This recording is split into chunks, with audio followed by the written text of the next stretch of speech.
네, 어린아이들을 보면 이제 특징이 있습니다. 늘 관심을 받고 싶어하고 또 늘 이제 채워주어도 더 많은 것을 요구합니다. 이게 어린아이의 모습이죠. 제가 저희 집 아이들 보니까 그런 것 같습니다. 그런데 아이가 몸이 자라고 마음이 자랄수록 이제 바뀌기 시작합니다. 조금씩 바뀌죠. 관심을 받으려고 하기보다 다른 사람을 챙겨주는 그러한 마음이 생겨나기 시작하고, 또 요구하기보다는 먼저 베풀고 또 다른 사람의 필요를 살피는 이제 그러한 마음, 그러한 태도로 이제 점점 바뀌게 됩니다. 이것이 이제 성숙하고 성장하고 있다는 그러한 증거이겠죠. 교회도 마찬가지입니다.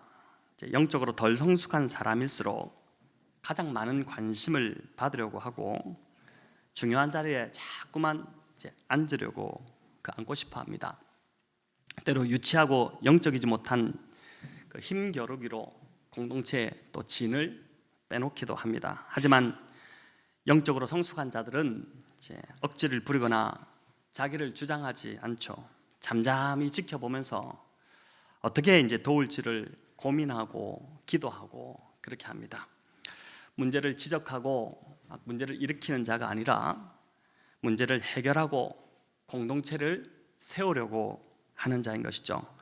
공동체, 이 교회 공동체가 세상의 집단이 아니라 하나님의 몸된 그리스도의 몸이라는 것을 아는 자들이기 때문에 그런 것입니다.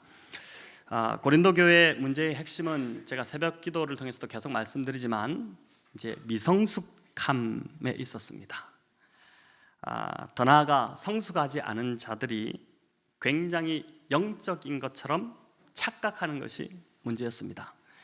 이 고린도 교회가 특별히 이제 은사가 하나님의 참 은혜로 말미암아 이게 은혜로 부어진 은사였죠. 그들이 잘났거나 그들이 뭐 탁월해서 은사가 많았던 것이 아니라 하나님 정말 은혜로 형편없었던 자들을 이 고린도 도시에 살던 그 우상에 완전히 우상을 섬기면서 어렵게 살아가던 그들을 부르셔서 교회되게 하셨고, 그들을 보니까 하나님 마음이 불타시니까 그 교회에 특별히 은사를 많이 부어주셨지 않습니까? 그래서 방언이나 예언이나 또 지혜의 은사나 지식의 말씀이나 또 병 고치는 은사나 이런 은사들을 많이 부어주셨는데, 이런 은사를 받다 보니까 은사가 곧 자신의 영적 수준인 것처럼 착각을 했던 것입니다. 바울이 이들을 향해서 이제 1절과 3절에 보니까 육신에 속한 자 이렇게 이제 이들을 참 비난을 이제 비판을 하고 있는 것을 보게 됩니다. 이와 대조적으로 3장 1절에 이제 나오는데 신령한 자들이 나옵니다. 이 신령한 자들은 영적으로 성숙한 자들이고 성령의 인격적 열매가 잘 맺혀진 그러한 자들입니다. 야, 참 이분 어른스럽다. 이분 참 어른이네. 이런 이제 어른의 모습을 가진 자들이고, 또 얼굴 표정에서부터 예수님 닮은 모습이 이제 나오고, 그리고 말과 행동에서 향기가 이렇게 나오는 자들입니다. 저와 여러분이 점점 이렇게 바뀌어 가야 될 모습인 것이죠. 반면 육신에 속한 자는 이제 참 미성숙한 자들입니다. 어린아이 같은 자들입니다. 오늘 바울이 그렇게 표현하고 있죠. 말과 행동이 다 어린아이 같습니다. 아이들처럼 요구가 많고 불평이 많습니다. 자기중심적이고 받는 것만 좋아할 줄 아는 어린아이들은 그렇지 않습니까? 그런 모습인 것이죠.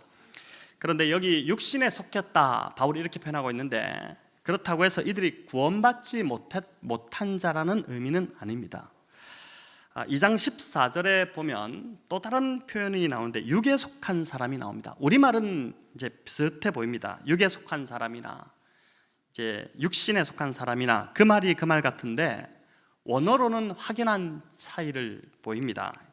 2장 14절에 이 육신에 속한 사람, 2장 14절 육에 속한 사람, 푸시키코스라는 말인데 말 그대로 예수님 믿지 않는 자입니다. 예수님 믿지 않는 사람. 2장 14절 우리 띄워놨습니까? 네, 한번 읽어보겠습니다. 육에 속한 사람은 하나님의 성령의 일을 받지 아니하나니 이는 그것들이 그들에게 보임이요 또 그는 그것들을 알 수도 없나니 그러한 일은 영적으로 분별되기 때문이라. 이제 성령이 하시는 일을 그 일이 어리석게 보이는 사람, 그 일들을 전혀 이해하지 못하는 사람, 당연하죠. 하나님을 모르기 때문에 하나님 하시는 일이 이해되지가 않고 또 그것을 알 수도 없고 그것을 받아들일 수도 없는 그러한 사람들입니다. 말 그대로 이제 세상 사람들입니다. 하나님 믿지 않는 자들. 반면 오늘 본문 3장에 나오는 이 육신에 속한 사람이라는 것은 사르키노스라는 단어인데, 구원을 받고 하나님의 자녀가 되었지만 그러나 여전히 영적으로 미숙하고 그리고 어린아이 같은 자들, 그러한 자들입니다. 어떻게 보면 교회에서 가장 많은 부류가 바로 이들이라고 할 수 있을 것입니다. 그러니까 교회 안에 있는 자들을 나눈다면은 세 가지 부류로 나눌 수 있는 것이죠. 신령한 자들, 또 육에 속한 자들, 그리고 오늘 여기서 이야기하는 육신에 속한 자들. 말이 육에 속하다, 육신에 속하다 비슷비슷한데 원어는 이제 완전 다른 말이죠.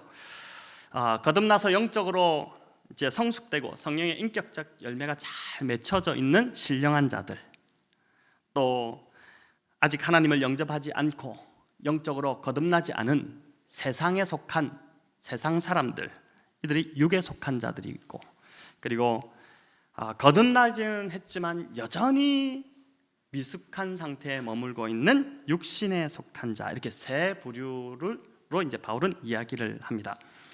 자, 이 어린아이와 같은 육신에 속한 자의 특징이 3절에 보니까 나오는데, 이제 시기와 분쟁이 있었다 이렇게 하죠. 시기심으로 인해 교회 안에 바울파, 아볼로파 이렇게 이런 파들을 나누었던 것입니다. 교회가 특정 사람을 중심으로 해서 분파를 만들어서 서로 나누어진 것입니다. 이게 고린도 교회 안의 모습이었습니다. 바울은 고린도 교회를 설립한 그러한 사람이었고, 또 아볼로는 이제 바울의 뒤를 이어서 이대 목회자로 고린도 교회에서 말씀으로 성도들을 잘 가르쳤던 자들입니다. 교회 안에서 일종의 이제 힘겨루기가 일어난 것입니다. 1장에 보면 이제 1장에서는 바울파, 또 게바파, 예수파, 아볼로파 이렇게 이제 막 네 파로 나뉘었는데 3장에 오니까 이제 게바파, 예수파는 쑥 들어가고 바울파, 아볼로파만 나오는 걸 보니까 이 두 파가 이제 주가 되는 파였고, 이 둘이가 이제 서로 주도권을 잡으려고 막 교회 안에서 그렇게 했다는 것을 알게 됩니다. 교회는 어떤 이유에서든지 이제 파를 만들고 나누려고 해서는 절대 안 됩니다. 그리스도께서 십자가를 통해 하나 되게 하신 것을 다시 나눈다는 것은 예수 그리스도의 십자가의 죽으심을 완전히 헛되게 만드는 그러한 것밖에 되지 않기 때문에 그렇습니다. 우리 에베소서 2장 14, 16절 같이 한번 읽어보겠습니다. 예수님은 우리의 평화가 되시는 분이십니다. 그분은 유대인과 이방인을 갈라놓은 담을 헐어서 둘이 하나가 되게 하셨습니다. 또 십자가로 그들의 적개심을 죽이고 둘을 한 몸으로 만들어 하나님과 화해시키기 위한 것입니다. 자, 여기 보면은 담을 헐어서 둘이 하나 되게 했다. 근데 왜 자꾸 담을 쌓느냐? 이렇게 얘기하는 것이죠. 적개심을 죽이고 둘을 한 몸으로 만드셨는데, 화해시켰는데 또 왜 적개심을 가지느냐? 이렇게 이야기하는 것입니다. 그래서 교회 안에서는 출신을 따져서도 안 되고, 와서 괜히 고향이 어디입니까? 또 몇 살입니까? 뭐 어느 대학 나왔습니까? 이런 거 묻는 분들이 있는데, 그런 거 따져도 안 되고 또 지역별로 뭉쳐서도 안 된다는 것입니다. 이제 지역 감정이 많이 좀 해소되었지만 우리나라가 여전히 이제 경상도와 전라도가 이제 이렇게 나뉘어져서 교회 안에서 만약에 뭉친다. 여러분, 그렇다면은 상대편에 대해 좋은 소리가 나올까요?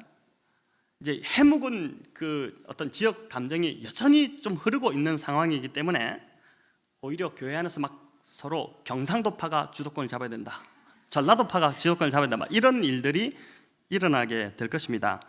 저희는 다행히 서울 영동교회에서 참 감사하게 이곳에 105세 분립을 하고 개척을 했지만 서울 영동교회 성도가 거의 없어서 너무 다행입니다.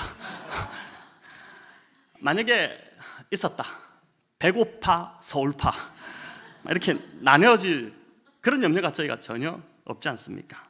일반적으로 교회가 개척을 하면 제가 이제 많은 교회 사례들을 들어보니까 항상 분립을 할 경우에도 본 교회에서 처음에 이렇게 성도들이 나와서 교회를 이루지만은 결국 그들이 교회를 이루는 것이 아니라 그 지역에 있는 사람들이 몰려와서 교회를 이루게 되고 또 전도를 해서 새로운 사람을 믿고 들어오고 이렇게 되지 않습니까?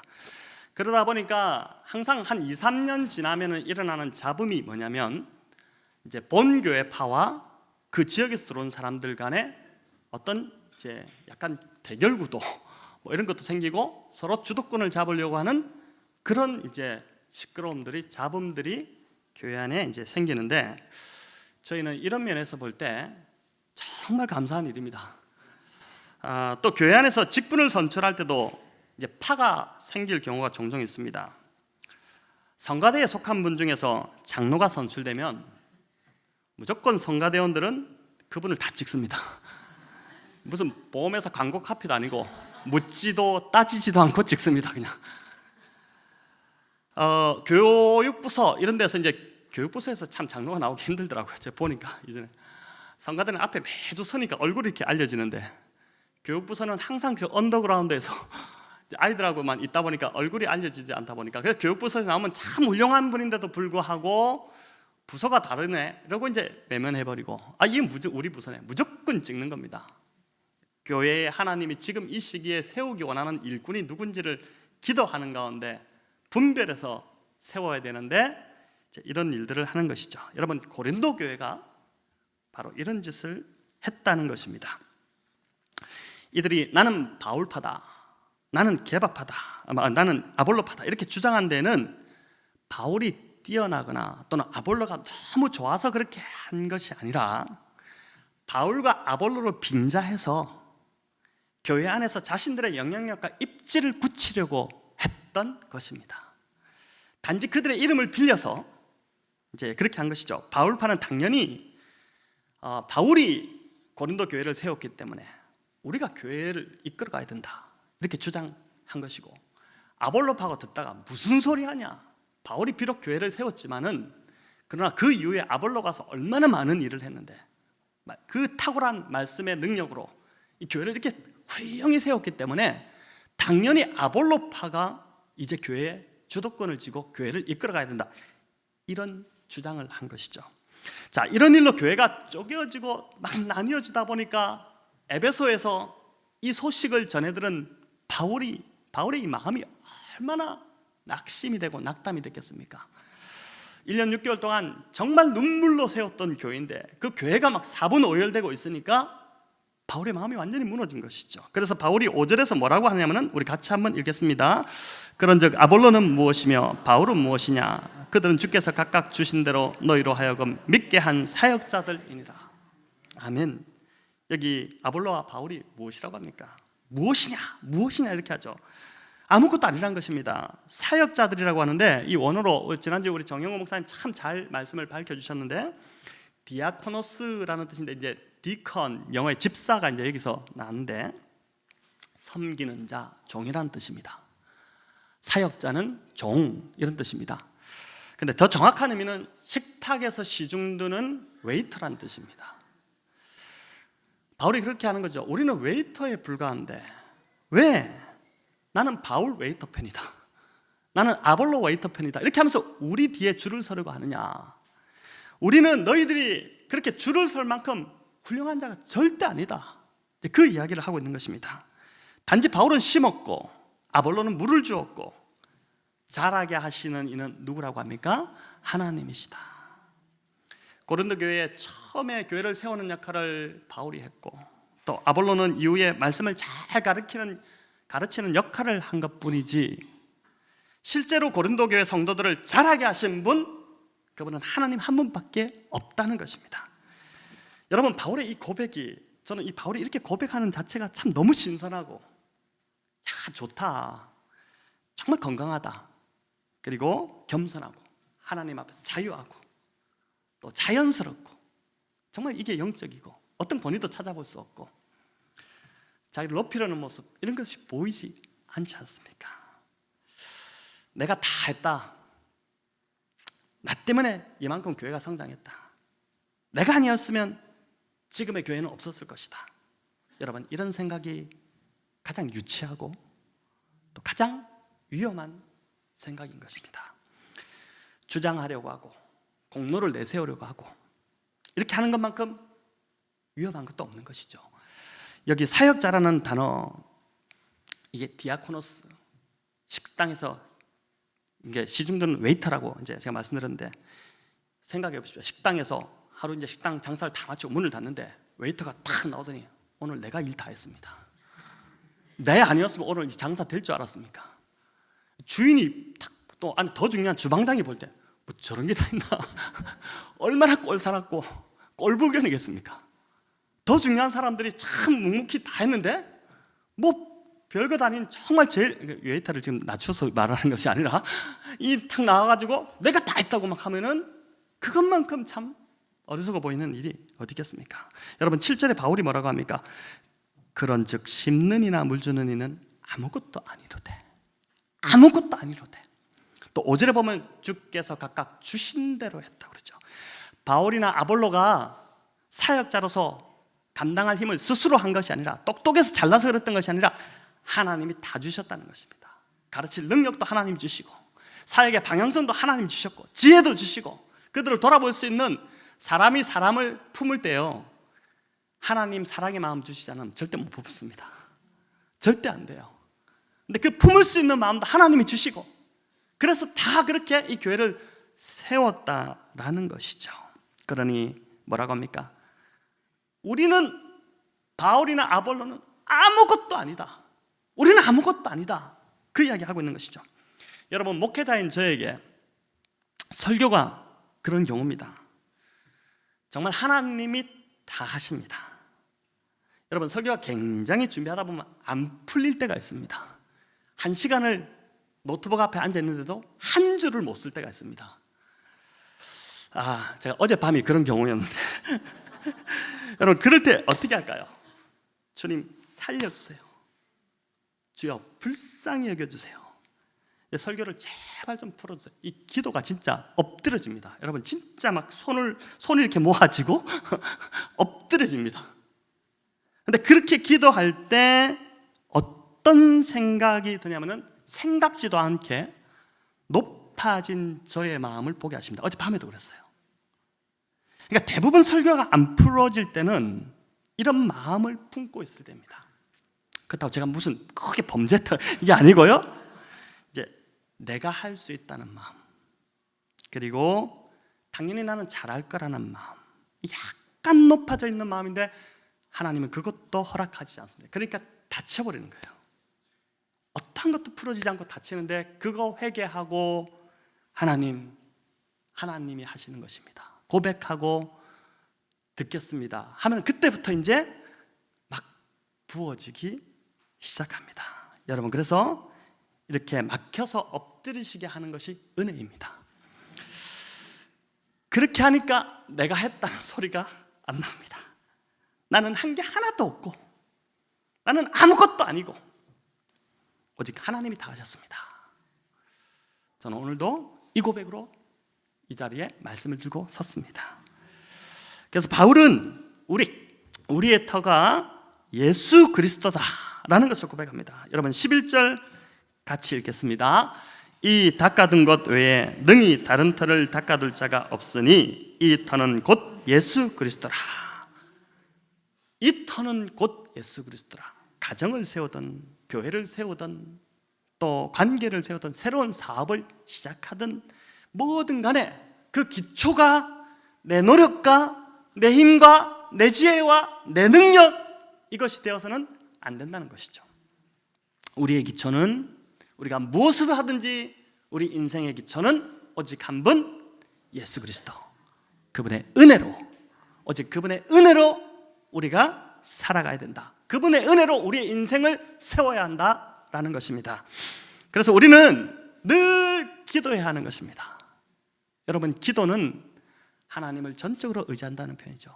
기도는 나는 무력하다는 고백이고 나는 할 수 없다는 고백이고 그렇기 때문에 내가 하나님을 의지합니다 라는 고백이 기도입니다. 여러분, 그래서 우리가 기도를 늘 기도해야 하는 것입니다.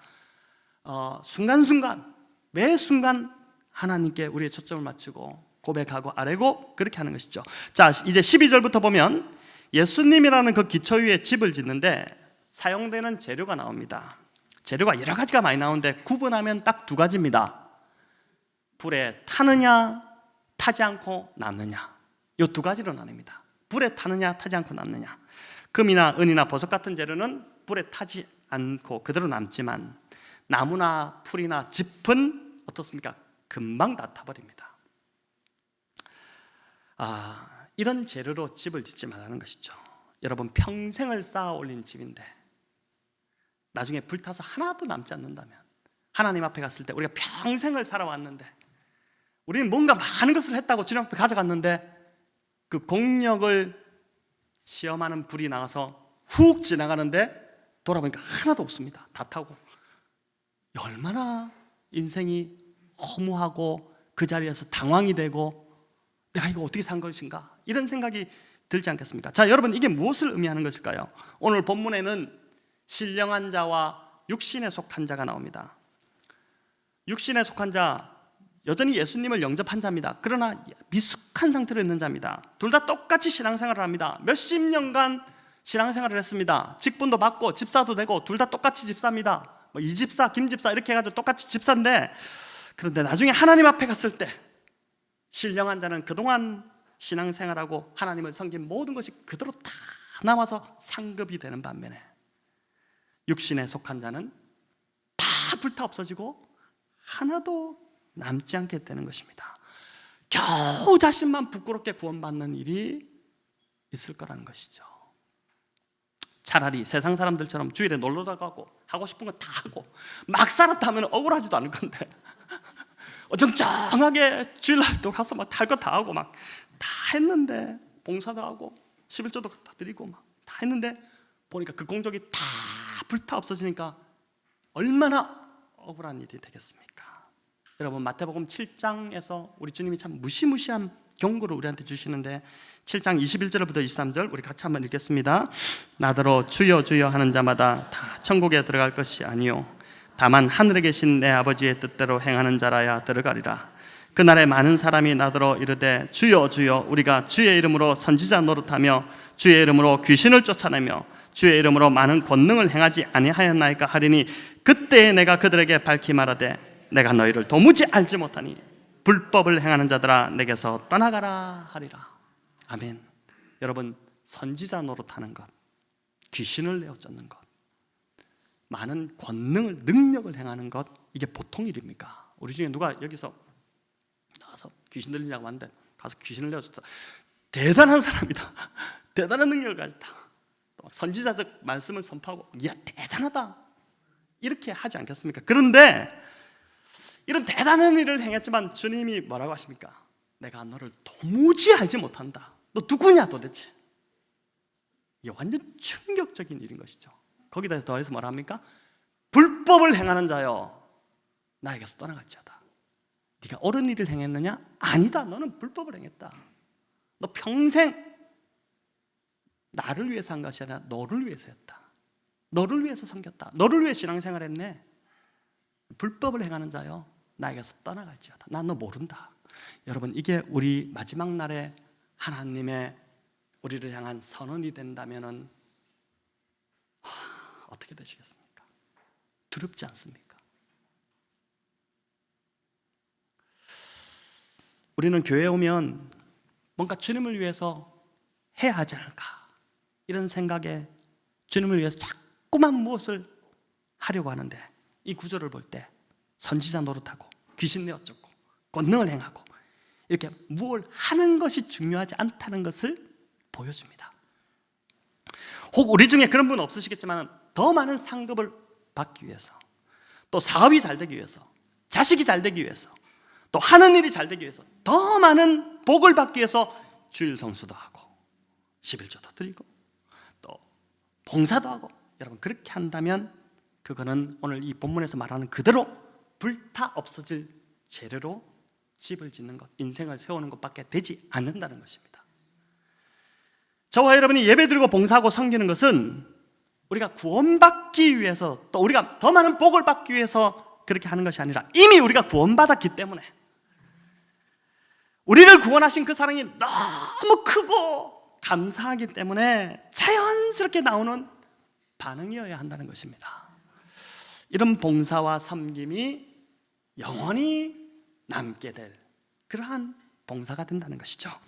그래서 성경에 보니까 영원히 남는 것이 하나 있습니다. 여러분 뭡니까? 영원히 남는 것, 사랑입니다. 사랑으로 행하는 것, 그것만이 영원히 남는 것입니다. 오늘 주보 칼럼에도 제가 그래서 고린도서 13장 사랑장을 실어놨는데, 영원히 불타지 않고 남을 재료, 우리 인생을 세우는 재료, 그것은 바로 사랑인 것입니다. 주님이 십자가를 지시던 밤에 그렇게 큰 소리 치던, 여러분 큰 소리 치는 사람 조심해야 됩니다. 그렇게 큰 소리 치던 이 베드로 완전히 넘어져 버렸죠. 실패한 베드로를 주님께서 갈릴리에서 만나 주셨습니다. 그래서 3번 부인한 베드로에게 3번 다시 질문하시죠. 뭐라고 질문하십니까? 너 왜 그러냐? 이렇게 하는 것이 아니라, 베드로야, 네가 나를 사랑하느냐? 이게 참 눈물 나는 그러한 고백이지 않습니까? 주님의 질문이지 않습니까? 네가 나를 사랑하느냐? 네가 진짜 나를 사랑하느냐? 주님이 딴 거 확인하지 않으시고, 다른 것 확인하지 않으시고, 네가 얼마나 열심히 할래? 이런 거 확인하지 않으시고, 네가 나를 사랑하느냐? 여러분, 이 질문이 오늘 저와 여러분에게 주시는 질문이라고 믿습니다.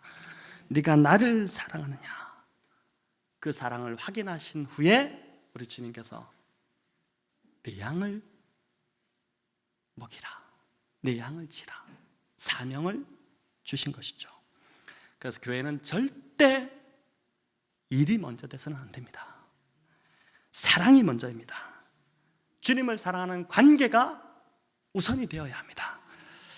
하나님이 우리에게 원하시는 것은 하나님을 위해 일하는 것이 아니라, 뭐 많은 것들을 가지고 하는 것이 아니라 단지 하나님을 깊이 사랑하는 것입니다. 무슨 대단한 사명을 받고 대단한 비전을 가지고 있고 뭔가 이곳을 완전 다 뒤집어 바꿀 것 같고 그런 것 별로 중요하지 않습니다. 주님을 사랑하는 것이 없다면, 또 그 주님의 사랑을 느끼지 못한다면, 그 주님의 사랑을 받지 못한다면 아무 소용이 없습니다. 내가 너를 도무지 알지 못한다. 너 누구냐 도대체? 이것밖에 되지 않는 것입니다. 성도 여러분, 정말 주님을 사랑하십니까? 또 주님이 여러분을 사랑하신다는 것을, 그 사실이 정말 믿어지십니까? 그런 사랑을 뜨겁게 경험하신 것이 최근 언제였습니까? 여러분, 그런 사랑을 경험하지 못하는 자는 자꾸만 교회에 오면 일로 달려갑니다. 일을 하려고 듭니다. 자신의 정체성을 하나님과의 사랑의 관계에서 붙잡지 못하는 자들은 어떻게 됩니까? 자꾸 일로 갈 수밖에 없습니다. 왜냐하면 인간은 인정받고자 하는 욕구가 있거든요. 자연스럽게 하나님의 사랑으로 채워지면 다 끝납니다. 더 이상 필요 없어요. 굉장히 자존감도 회복되고 사람을 대할 때도 당당하고 다 필요 없습니다. 그 사랑으로 채워지기만 하면 끝나는 것입니다. 근데 그게 안 되는 자들은 자꾸 교회에서 뭐 일을 통해서 자신을 드러내고 인정받으려고 하는 것입니다. 고린도 교회가 딱 그 모습이었습니다. 여러분, 예수님의 애제자 요한을 아시죠? 주님이 진짜 사랑한 제자입니다. 요한을 사랑의 사도라고 부릅니다. 사랑이 많아서 사랑의 사도가 된 것이 아니라, 그는 원래 불같은 성격의 소유자였습니다. 성질이 좀 더럽다고 표현할 수 있습니다.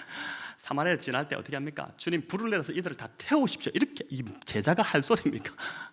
근데 불같은 성격의 소유자가 우리의 아들이라고 할 정도 있지 않습니까? 그가 주님의 사랑을 많이 받자 부드러워지고 온유해지고 친절해지고 나중에는 정말 사랑의 사도로 변화됩니다. 이 사랑의 사도 요한, 그가 요한일서 4장에서 우리에게 그가 경험한 그 주님의 사랑을 전해주는데, 우리 한번 같이 읽어보겠습니다. 사랑은 여기 있으니 우리가 하나님을 사랑한 것이 아니요 하나님이 우리를 사랑하사 우리 죄를 속하기 위하여 화목제물로 그 아들을 보내셨습니다. 아멘. 사랑은 여기 있으니 우리가 하나님을 사랑한 것이 아니요, 저와 여러분 안에 하나님을 사랑할 능력이 없다는 것을 인정하시기 바랍니다. 우리는 그런 존재가 아닙니다. 하나님이 우리를 사랑하시기 때문에 우리가 하나님을 사랑할 힘이 생기는 것이고, 하나님의 사랑으로 우리 안에 채워지기 때문에 우리가 다른 사람들을 사랑할 능력이 생기는 것입니다. 여러분, 저와 여러분이 이미 이 사랑을 받은 자들이지 않습니까? 그래서 이 자리에 있지 않습니까? 신앙생활을 한다는 것은 우리가 참 많이 잘못 알고 여태까지 신앙생활을 해왔는데, 신앙생활을 한다는 것은 그것은 곧 하나님의 사랑을 받는 것이고 또 그 사랑을 다른 사람에게 전하는 것입니다. 다른 사람을 하나님의 부어주신 그 사랑으로 또 다른 사람을 사랑하는 것, 그게 신앙생활입니다. 그것이 육신에 속하지 않고, 오늘 육신에 속한 자를 바울이 소개했는데 신령한 자, 그러한 사람으로 자라가는 것이죠. 성도 여러분, 가을이 깊어갑니다. 이제 저녁에는 쌀쌀하죠. 이 가을 주님의 사랑을 더 깊이 경험하시기 바랍니다. 또 깊어가는 이 가을만큼 성도님들 서로를 더 깊이 사랑하시기 바라고, 또 무엇보다 우리 가족들, 옆에 가장 가까이 있는 한 입을 덮고 자는 우리 사랑하는 또 배우자를 더 깊이 사랑하시기 바라고, 또 세상을 그렇게 사랑하심으로 정말 하나님의 사랑을 전하는 저와 여러분 이번 한 주가 되시기를 우리 주님의 이름으로 축원합니다.